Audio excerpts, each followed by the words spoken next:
akan memaparkan video kami. Perkenalkan, nama saya Aryan Dipa Mardika, NPM 2301003. Perkenalkan, nama saya Lulu Destia, NPM 2301004. Perkenalkan, nama saya Azahra Qurataini Aulia, NPM 2301001. Perkenalkan, nama saya Rapa Susanti, NPM 2301002. Ini dia video berikut ini. Manusia melakukan transaksi ekonomi setiap harinya. Tetapi, apa itu ekonomi? Ekonomi, secara umum, ekonomi ini memiliki pengertian sebagai ilmu yang mempelajari bagaimana cara manusia untuk memenuhi kebutuhan hidup mereka dengan menggunakan sumber daya yang tersedia. Segala bentuk usaha dan upaya manusia dalam memenuhi kebutuhan hidup tersebut dalam rangka untuk mendapatkan kesejahteraan hidup. Prinsip ekonomi.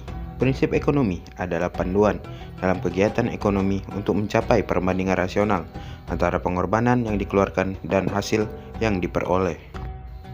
Manfaat dari ekonomi tersendiri adalah manfaat yang diperoleh secara langsung bagi negara dan masyarakat dari objek analisis yang dapat diukur dalam bentuk uang.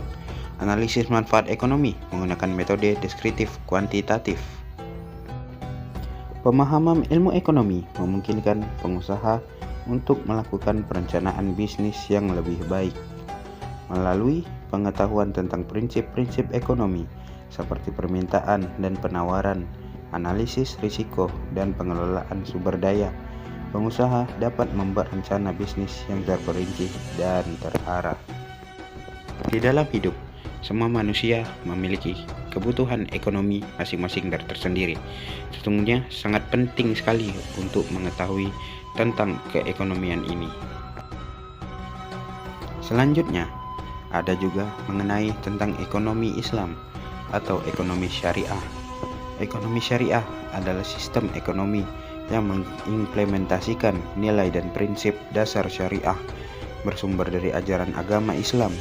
Nilai dan prinsip syariah yang berlaku universal dalam segala aspek kehidupan, termasuk dalam kegiatan ekonomi dan kegiatan keuangan.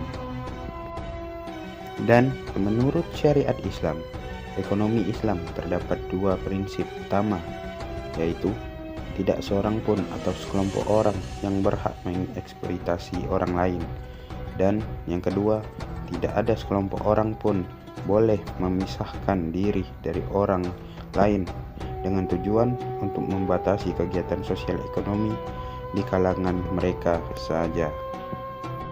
Prinsip ekonomi syariah antara lain pengendalian harta individu, distribusi pendapat dilakukan secara inklusif dan berinterpretasi secara optimal, dan adanya pembagian risiko.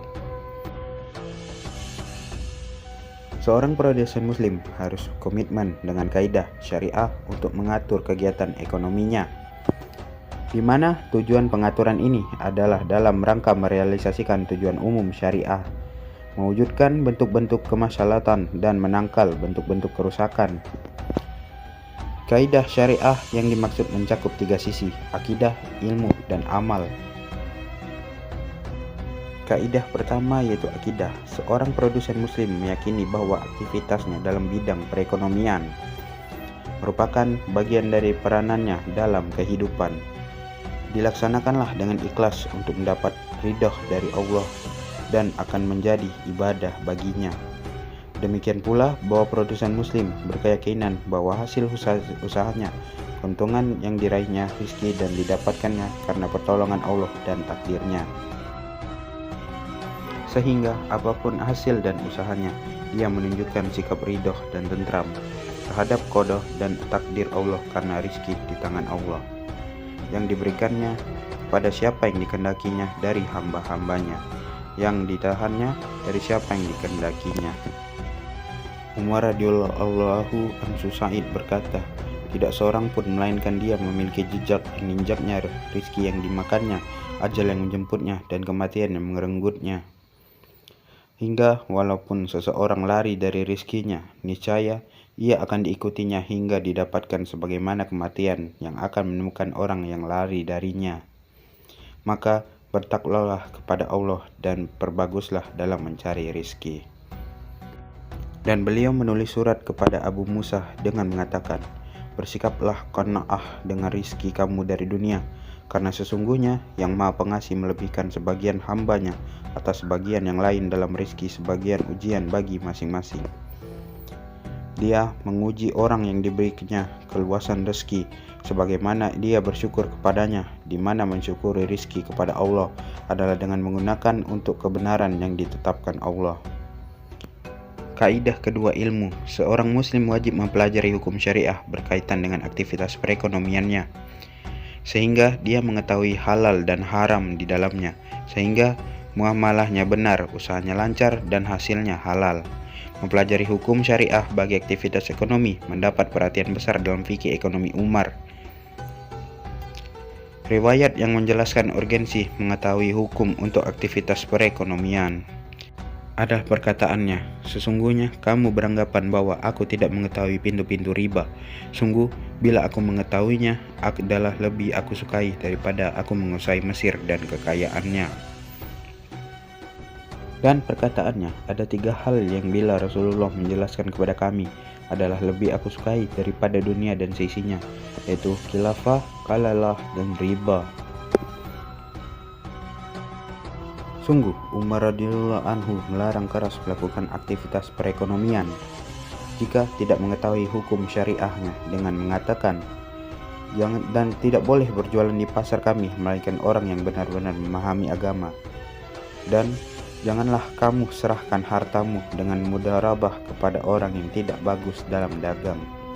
Diriwayatkan dari Umar radhiyallahu anhu bahwa dia berkata, "Barang siapa yang tidak memahami agama, janganlah dia berdagang di pasar kami." Sikap Umar sangat tegas terhadap pelaku ekonomi yang tidak mengetahui hukum syariahnya. Beliau mengutus para petugas mengusir dari pasar orang yang tidak memahami hukum ekonomi. Beliau memukul dengan cambuk orang yang duduk di pasar yang tidak mengetahui hukum syariah, dan untuk kegiatan ekonominya seraya berkata, "Janganlah duduk di pasar kami orang yang tidak mengerti riba." Sesungguhnya ketidaktahuan tentang hukum-hukum syariah untuk aktivitas perekonomian akan menjatuhkan ke dalam yang haram, dan bila seseorang muslim jatuh ke dalam aktivitas yang haram, terhapuslah keberkahan aktivitasnya dan tercampakkan ke dalam murka Allah, sehingga dia rugi di dunia dan di akhirat. Berbeda dengan sistem ekonomi kapitalisme yang diterapkan saat ini, seseorang diberikan hak memproduksi sesuatu yang dapat mengalirkan keuntungan kepadanya, meskipun hal itu kontradiksi dengan kemaslahatan dan moral masyarakat. Kapitalisme yang menggunakan kebebasan kepemilikan membuat orang berlomba-lomba menumpuk kekayaan. Mereka menghalalkan segala cara untuk memenuhi nafsunya. Akhirnya yang punya modal akan tambah kaya, sedangkan yang miskin tak mampu berbuat apa-apa. Jurang pemisah antara si kaya dan si miskin pun semakin menganga. Pemaparan video dari kelompok kami akhiri. Wassalamualaikum warahmatullahi wabarakatuh.